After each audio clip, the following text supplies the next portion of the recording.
April 25th, 1945. A small town in southern Germany. The war is ending, but nobody knows how it will end here. Smoke rises from distant artillery. The roads are empty. White flags hang from windows like ghosts surrendering to the inevitable. Then, the rumble. American tanks roll through the cobblestone streets. The turrets swivel slowly, scanning rooftops and alleyways. Behind them, infantry soldiers move in formation, rifles ready, eyes sharp, but something is different. The soldiers are black. German women peer from behind curtains. Children clutch their mothers' skirts. Old men stand frozen in doorways. They have been told stories. They have been fed lies. They expect violence, revenge, cruelty. Instead, the soldiers stop. They don't loot. They don't burn. They don't rage. One soldier offers chocolate to a trembling child. Another helps an elderly woman carry water. A third waves cautiously, his face calm, his weapon lowered. The German civilians stare in disbelief. This is not what they were promised. This is not what they feared. This is something else entirely. To understand what happened in that German town, you must first understand what these soldiers left behind. America, 1940. A black man cannot drink from the same water fountain as a white man. He cannot sit in the same section of a bus, eat in the same restaurant, or sleep in the same hotel. In the South, Jim Crow laws govern every aspect of life. Separate schools, separate churches, separate graveyards. Lynchings still happen. Between 1882 and 1968, nearly 4,000 black Americans are murdered by white mobs, often for crimes they did not commit, sometimes for no crime at all. Justice is a word without meaning. In many states, black citizens cannot vote. Poll taxes, literacy tests, and outright violence keep them from the ballot box. They are American by birth, but second class by law.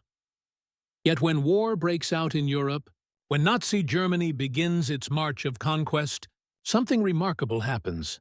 Black men volunteer to fight, not in small numbers, not reluctantly. They enlist by the hundreds of thousands. Why? Some believe service will earn them respect. Some hope military valor will break down the walls of segregation. Some simply want to prove their worth to a nation that refuses to see it. Others fight because fascism abroad mirrors the oppression they face at home. They recognize the enemy. They understand what happens when hatred becomes policy, when one group of people is declared inferior by law. The double victory campaign begins. V for victory over fascism overseas. V for victory over racism at home. But America is not ready to let them fight as equals.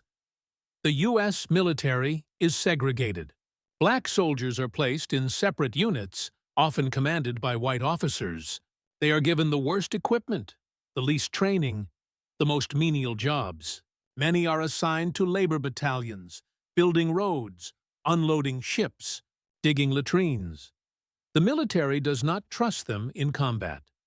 Generals and politicians claim black soldiers lack courage, lack intelligence, lack discipline.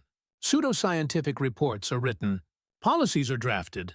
An entire system is built on the assumption that black men cannot fight. But some units break through. The 761st Tank Battalion, the 92nd Infantry Division, the 99th Pursuit Squadron, the Tuskegee Airmen, the 320th Barrage Balloon Battalion, which lands on Omaha Beach on D-Day. These men are not given glory. They are given a chance to earn it, and they do. In North Africa, in Italy, in France, in Germany, black soldiers fight with distinction. They hold lines. They take objectives. They bleed the same red blood as everyone else. But recognition does not come easily. Even as they fight, they face discrimination from their own army. White soldiers refuse to salute black officers.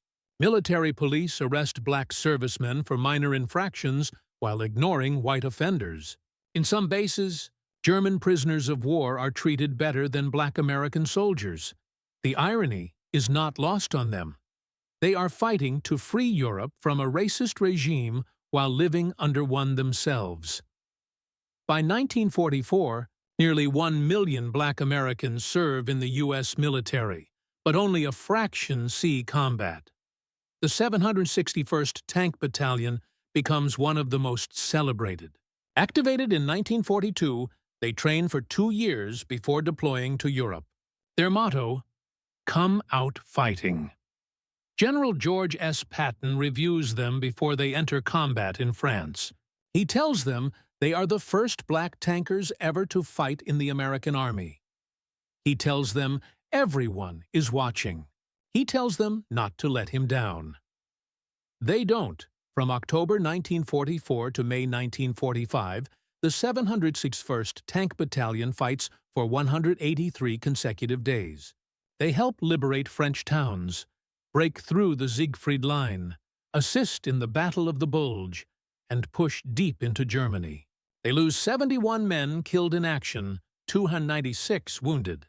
They earn 11 Silver Stars, 69 Bronze Stars, and nearly 300 Purple Hearts. But in official reports, their achievements are often downplayed or attributed to white units. The 92nd Infantry Division, the Buffalo Soldiers, fights in Italy.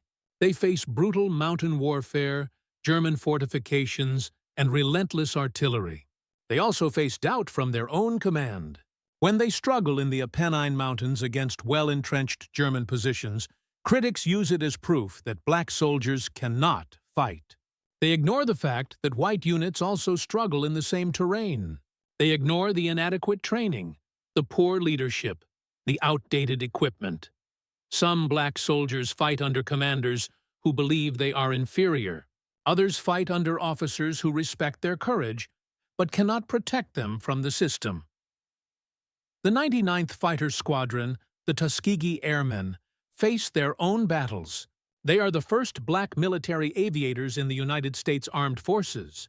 They train in Alabama, where they cannot eat in the same mess halls as white pilots, cannot enter the same officers' clubs, cannot receive promotions at the same rate. When they deploy to North Africa and Italy, they fly bomber escort missions. They earn a reputation for never losing a bomber under their protection. They shoot down over 100 enemy aircraft. They earn 150 Distinguished Flying Crosses. But the respect they earn in the air does not translate to respect on the ground. Meanwhile, Nazi Germany has its own racial ideology. Hitler's regime declares Slavs, Jews, Romani people, and black people as subhuman. German propaganda portrays black soldiers as savages, as proof of America's racial degeneracy. Posters depict them as monsters.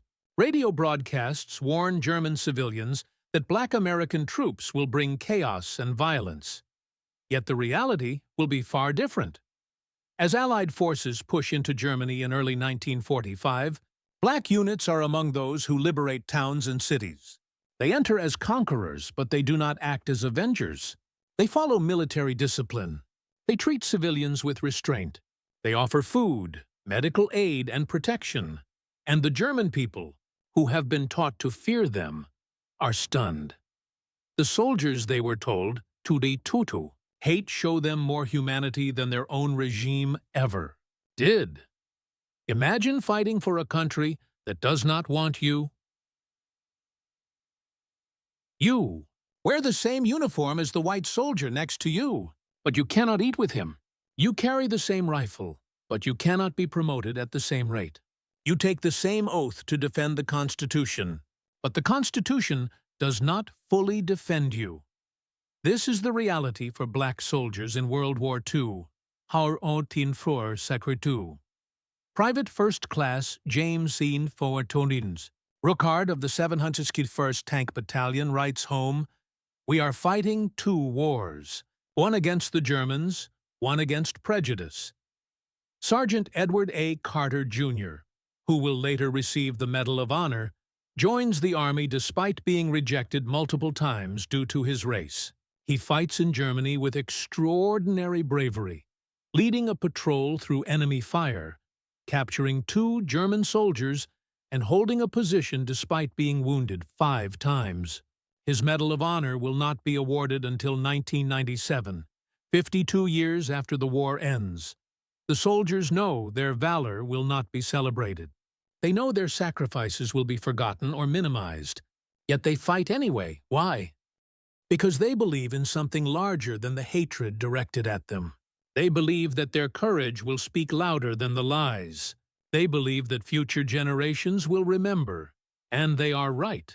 German civilians have been conditioned by years of propaganda. Joseph Goebbels' Ministry of Propaganda paints black soldiers as barbaric, violent, subhuman. Posters show caricatured images. Radio broadcasts describe them as rapists and murderers. The message is clear. Fear them. When the war turns, when Allied forces push into Germany, this fear intensifies. German women hide their children. They lock their doors. They expect the worst. Then the American soldiers arrive, and they are black. Anneliese Huber, a German woman from Bavaria, later recalls the moment in a 1985 interview. "We were terrified. We had heard terrible things. But when they came, they were kind. One soldier gave my daughter a piece of chocolate. He smiled at her. He did not hurt us." Another German civilian, Klaus Dietrich, remembers, "We were told they were monsters, but they helped my mother carry water from the well. They shared their rations with us. They were more humane than our own soldiers had been." The cognitive dissonance is overwhelming. Everything they have been told is a lie. The enemy they feared shows them compassion.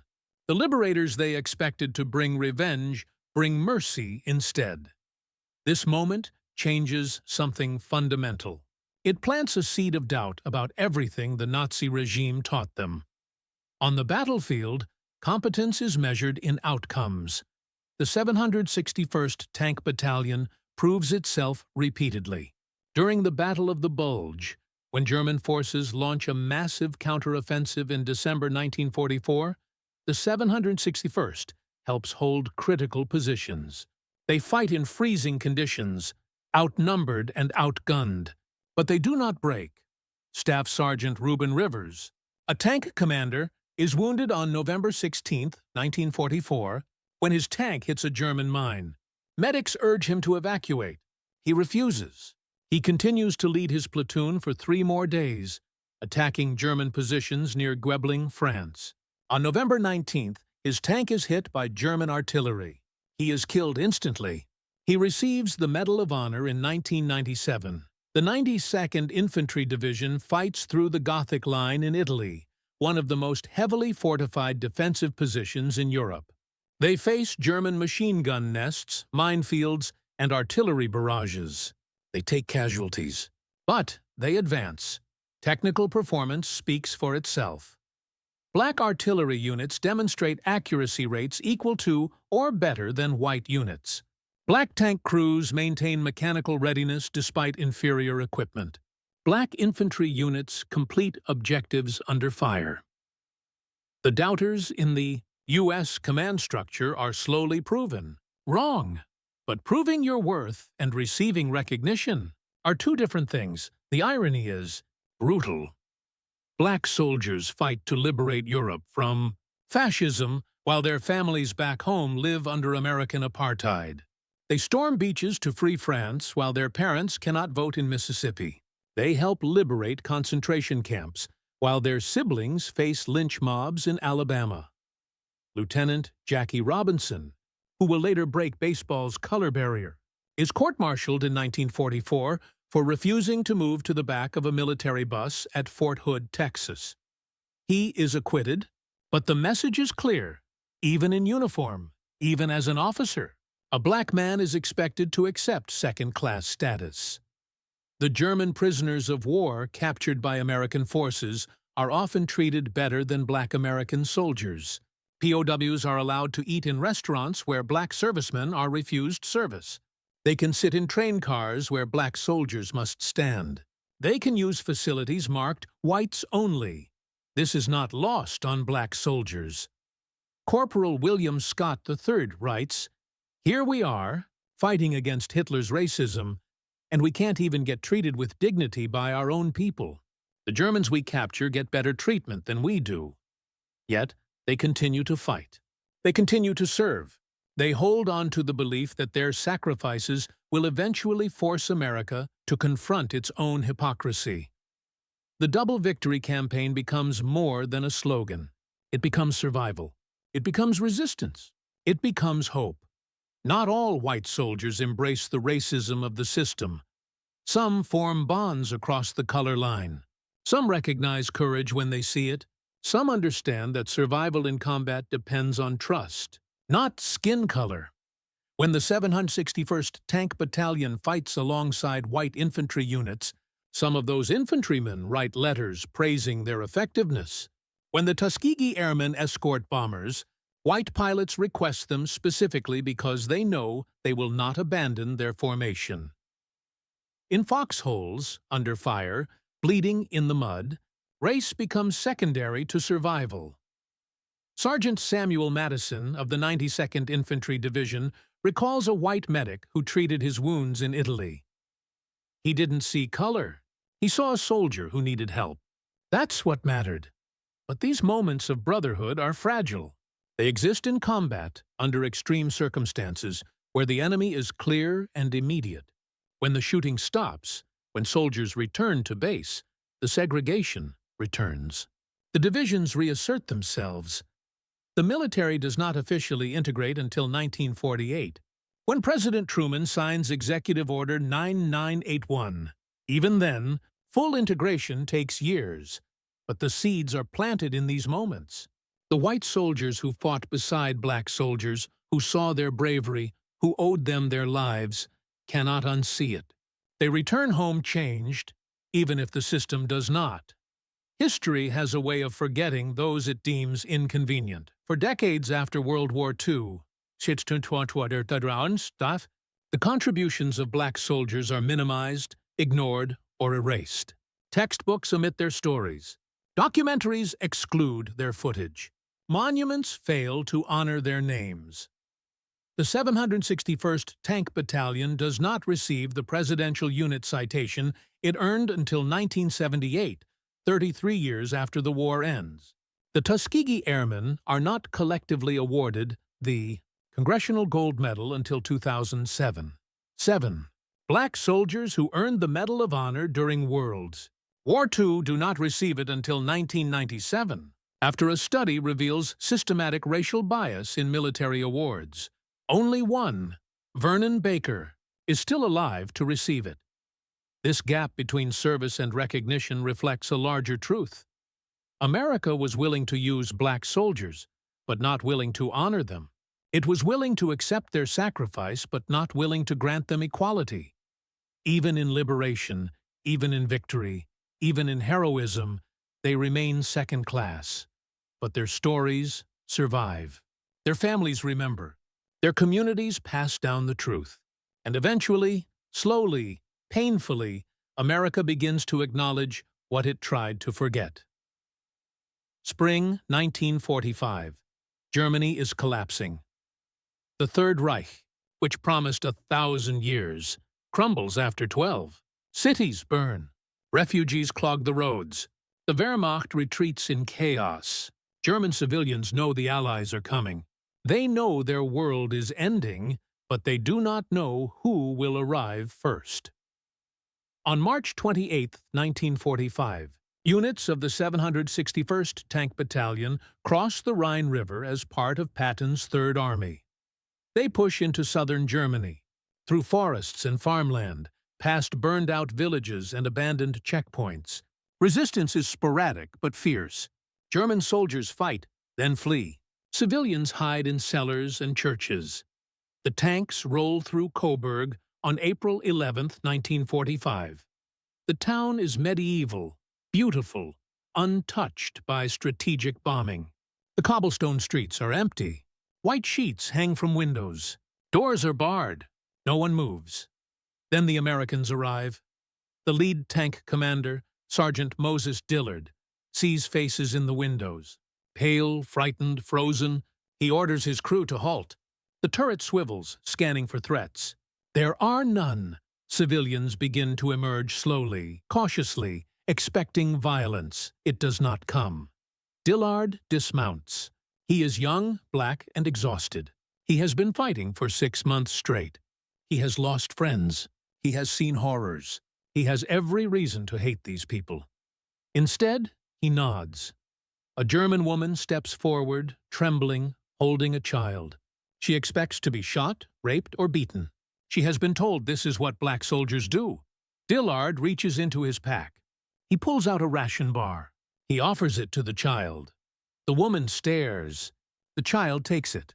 The moment hangs in the air like a held breath. Then, slowly, more civilians emerge. No shots are fired. No homes are looted.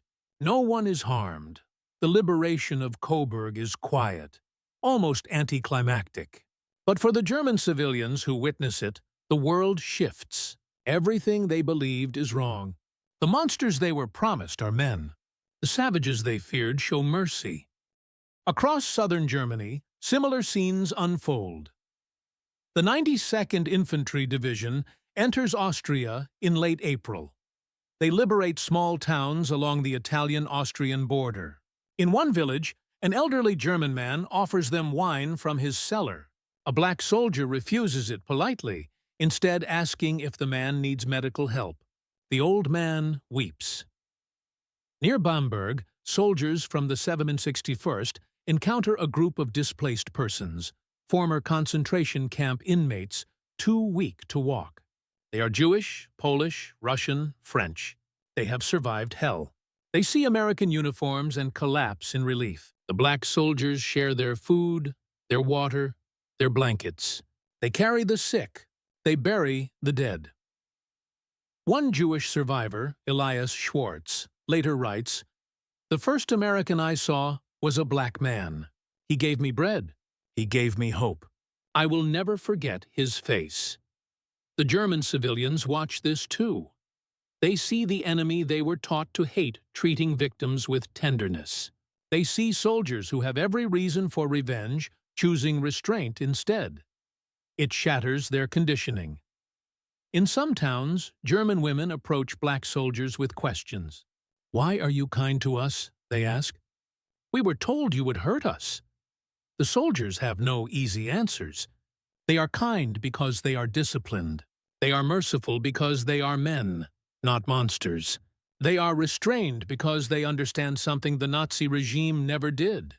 Humanity is not determined by skin color. April 30th, 1945.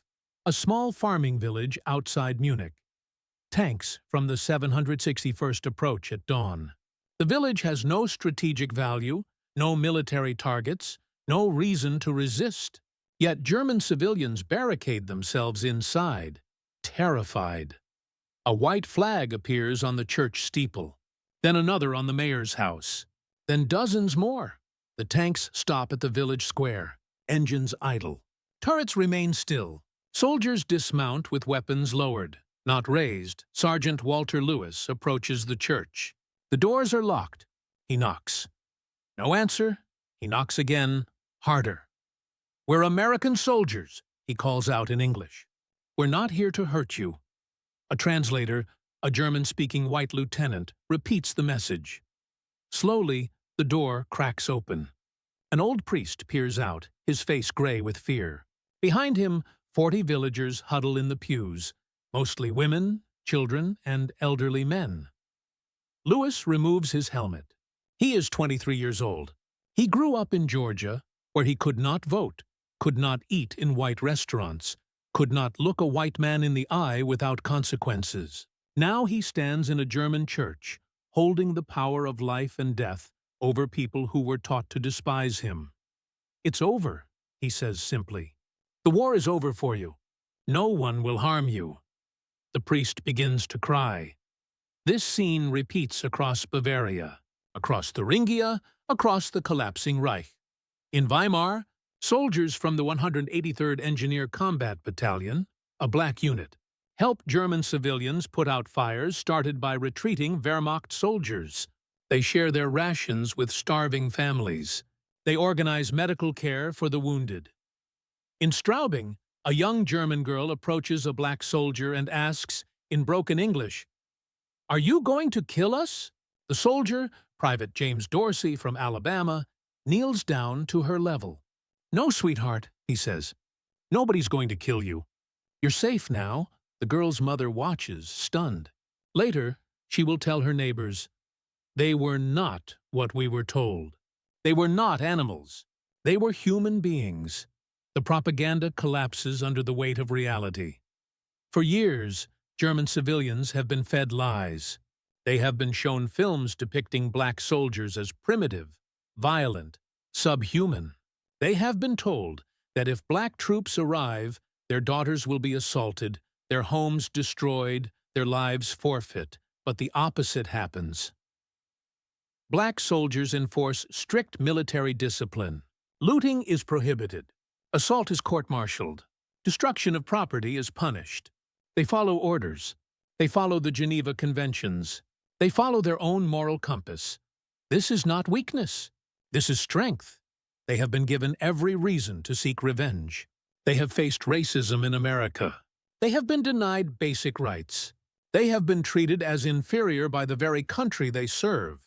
They have watched German POWs receive better treatment than they do. Yet when they have power, they do not abuse it. In Dachau, on April 29, 1945, soldiers from various units, including black troops, arrive at the concentration camp. They find boxcars filled with corpses.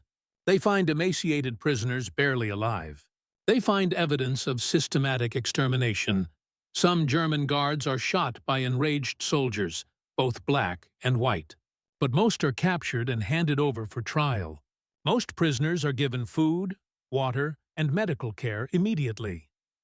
The black soldiers who witnessed Dachau understand viscerally what unchecked hatred produces. They have lived under American apartheid. They have faced the Ku Klux Klan. They have seen lynchings. They recognize the machinery of dehumanization, and they refuse to replicate it. Private Leon Bass, who helps liberate Dachau, later says, "I saw what prejudice could do when it went unchecked. I saw what happened when people were labeled as less than human. It changed me forever." The German civilians who witness these liberations are changed too. They cannot reconcile what they see with what they were taught. The cognitive dissonance is profound. If the Nazis lied about black soldiers, what else did they lie about? If these men are capable of mercy, what does that say about the ideology that declared them inferior? The answer is devastating. It says everything was a lie. The men they feared most become the men who saved them. The soldiers they were told to hate become the soldiers who showed them humanity. The liberation they dreaded becomes the liberation that sets them free. Not just from war, but from propaganda. And in that moment, staring into the faces of black American soldiers, German civilians begin to understand the price of believing lies. The war in Europe ends on May 8, 1945. Victory is declared. Church bells ring, soldiers celebrate. The world exhales. But for black American soldiers, the celebration is complicated. They have helped defeat fascism. They have liberated towns and cities. They have proven their courage under fire. They have earned medals, citations, and the respect of the enemies they defeated. Yet they are still second-class citizens in their own country. In occupied Germany, a strange reversal occurs. German civilians, grateful for the restraint shown during liberation, treat black soldiers with respect. They invite them into their homes. They share meals. They ask them to be godparents to their children. In some towns, German women date black soldiers openly, despite warnings from both German officials and American military police. The black soldiers notice something profound. They are treated better by the people they defeated than by the people they serve. Private William Gardner writes home, "The Germans treat us like human beings. They don't see color the way Americans do. It's strange to feel more welcome in enemy territory than in my own country. But this acceptance creates tension. The U.S. military, still segregated, becomes alarmed. White officers worry about black soldiers forming relationships with German women. Military police increase patrols in areas where black troops are stationed. Fraternization rules are enforced more strictly for black soldiers than for white soldiers. The hypocrisy is glaring. Meanwhile, in the United States, nothing has changed. Black veterans return home to the same segregation they left. They cannot vote in the South. They cannot eat in white restaurants. They cannot live in white neighborhoods. They are denied access to the GI Bill benefits that transform white veterans' lives. The Servicemen's Readjustment Act of 1944. The GI Bill promises veterans low-cost mortgages, business loans, and college tuition. It is designed to reward service and build prosperity. But for black veterans, it is largely inaccessible. Banks refuse them loans. Universities reject their applications. Neighborhoods bar them from buying homes. Local officials deny them benefits through bureaucratic obstacles and outright discrimination. The wealth-building opportunities that create the white middle class are systematically withheld. Isaac Woodard, a black Army sergeant, is honorably discharged in February 1946. Hours after leaving the military, still in uniform, he is pulled off a bus in South Carolina by police and beaten so severely he is permanently blinded. His attackers are acquitted by an all-white jury. This is the America black soldiers return to. Sergeant Isaac Simmons returns to Mississippi after serving his country. In 1945, white men murder him for refusing to sell his land. No one is prosecuted. Major Aaron Payne returns to Alabama. He is refused service at a restaurant because of his skin color. When he protests, citing his service record and officer rank, he is beaten by local police. The double victory they fought for remains unfulfilled. Black veterans realize that wearing the uniform did not change America. Proving their courage did not earn them equality. Sacrificing for democracy abroad did not grant them democracy at home. But something inside them has changed. They have seen the world. They have defeated armies. They have liberated nations. They have looked fascism in the eye and destroyed it. They have witnessed what organized racism produces. They have stood in Dachau and Buchenwald and seen the final form of dehumanization. They will not accept it at home anymore. The black veterans of World War II become the backbone of the civil rights movement. They have seen too much. They have fought too hard. They have survived too much to remain silent. Medgar Evers, who served in the European theater, returns to Mississippi and becomes a field secretary for the NAACP. He organizes voter registration drives, investigates lynchings, and fights for school desegregation. In 1963, he is assassinated in his driveway by a white supremacist. He is 37 years old. Hosea Williams, who survived the Battle of the Bulge, becomes a key organizer in the Southern Christian Leadership Conference. He marches across the Edmund Pettus Bridge in Selma on Bloody Sunday in 1965. He works alongside Dr. Martin Luther King Jr. until King's assassination. Oliver Brown, a World War II veteran, becomes the lead plaintiff in Brown v. Board of Education, the landmark Supreme Court case that declares school segregation unconstitutional in 1954. Amzie Moore, who served in the Pacific, returns to Mississippi and organizes voter registration campaigns. He mentors younger activists, including Bob Moses, who leads Freedom Summer in 1964. These men did not fight fascism abroad, only to accept it at home. Their military service gives them organizational skills, leadership experience, and a clear understanding that change requires action. They form the NAACP chapters in hostile territories. They organize boycotts. They register voters despite intimidation and violence. They demand the rights they earned in blood. The Double Victory campaign evolves into a civil rights revolution.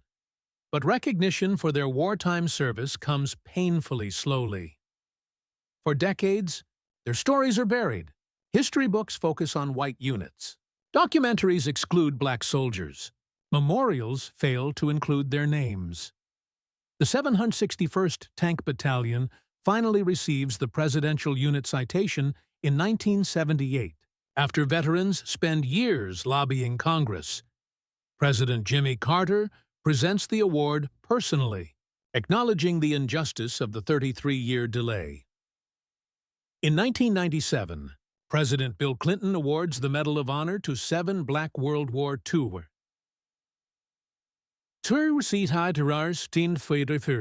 The award ceremony is emotional, historic, and heartbreaking. Only one recipient, Vernon Baker, is still alive to receive it. The others are honored posthumously, their families accepting medals their fathers and husbands never saw.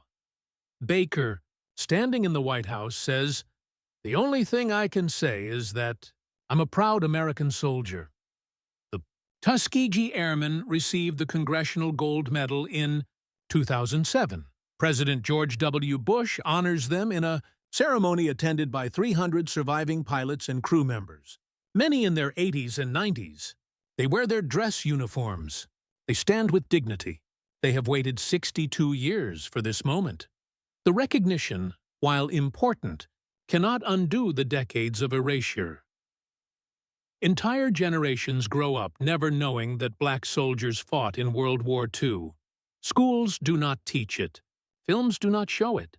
The narrative of the greatest generation is written in predominantly white terms, but slowly, the truth emerges. Historians begin researching. Veterans begin speaking. Families begin preserving records. Documentaries are made. Books are published. Museums create exhibits. In 2014, the National Museum of African American History and Culture opens in Washington, D.C. It includes extensive exhibits on black military service from the Revolutionary War to the present. Visitors see photographs of the 761st Tank Battalion. They read letters from Tuskegee Airmen. They learn about the 92nd Infantry Division. The story can no longer be suppressed. In Germany, something unexpected happens. The towns liberated by black soldiers begin to remember. Local historians research the units that came through their villages. Memorials are erected. Streets are renamed. German schoolchildren learn about the black Americans who freed their grandparents. In Coburg, a plaque is placed honoring the 761st Tank Battalion. In Weimar, a memorial acknowledges the black engineers who helped rebuild the town. In small villages across Bavaria and Thuringia, elderly Germans tell their grandchildren about the soldiers who showed mercy when they could have shown rage.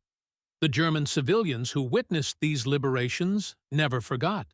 They passed down the stories. They contradicted the propaganda. They taught their children that the black American soldiers were heroes, not monsters. In some ways, Germany remembered them better than America did. But America is finally beginning to remember too. The last surviving veterans of World War II are now in their late 90s and beyond. Each year, fewer remain. Their voices grow quieter. Their stories become history rather than memory. But what they accomplished cannot be erased. They fought 2 wars simultaneously and survived both. They defeated fascism abroad while enduring it at home. They liberated millions while being denied their own freedom. They proved their humanity to people who questioned it, and their courage to a nation that doubted it. And in those quiet moments in German towns, when terrified civilians expected violence and received compassion instead, they demonstrated something more powerful than military might. They demonstrated grace. There is a photograph, taken somewhere in Germany in April 1945, a black American soldier stands in a town square, surrounded by German children. They are smiling. He is handing out candy. The war is ending, but in this moment, there is no hatred, no fear, only a strange, fragile peace. This image contains a truth that transcends the battlefield. The black soldiers who liberated German towns had every justification for cruelty. They had endured systemic racism in America. They had been told they were inferior, unworthy, incapable. They had watched German POWs receive better treatment than they did. They had seen Dachau, Buchenwald. the evidence of what happens when dehumanization becomes policy. Yet when they held power, they chose mercy. This was not weakness. This was moral courage of the highest order. They understood something their oppressors, both German and American, did not: that responding to hatred with hatred only perpetuates the cycle. That true strength lies not in vengeance, but in restraint. That humanity is proven not in how you treat those who respect you, but in how you treat those who have wronged you. The German civilians who stared in awe at these soldiers witnessed a lesson their own regime never taught them. They saw that skin color does not determine character. They saw that dignity transcends race. They saw that the men they feared most were the men most capable of compassion, and they never forgot. The legacy of these soldiers extends far beyond World War II. They returned home to continue fighting, this time for their own liberation. They became the leaders, organizers, and martyrs of the civil rights movement. They transformed their battlefield courage into moral courage. They refused to accept the America they left behind. Their service forced America to confront its own contradictions. How could a nation claim to defend freedom while denying it to millions of its own citizens? How could it celebrate victory over fascism while practicing apartheid? How could it honor sacrifice while dishonoring the sacrifices? The questions could not be ignored forever. Slowly, painfully, America began to change. Not because it wanted to, but because these veterans and their families demanded it. The double victory they fought for in 1941 was finally, partially achieved in the decades that followed. Today, their story reminds us that courage takes many forms. It takes courage to storm a beach under fire. It also takes courage to show kindness to those who fear you. It takes courage to fight for your country. It takes even more courage to fight for your country, to recognize your humanity. The black soldiers of World War II did both. And in the quiet moments, when German women stared in awe, when children accepted candy from hands they were taught to fear, when enemies became liberators and liberators became teachers, something profound occurred. The world saw what it means to be truly free. Not free from oppression alone, but free from the hatred oppression creates. That is their legacy.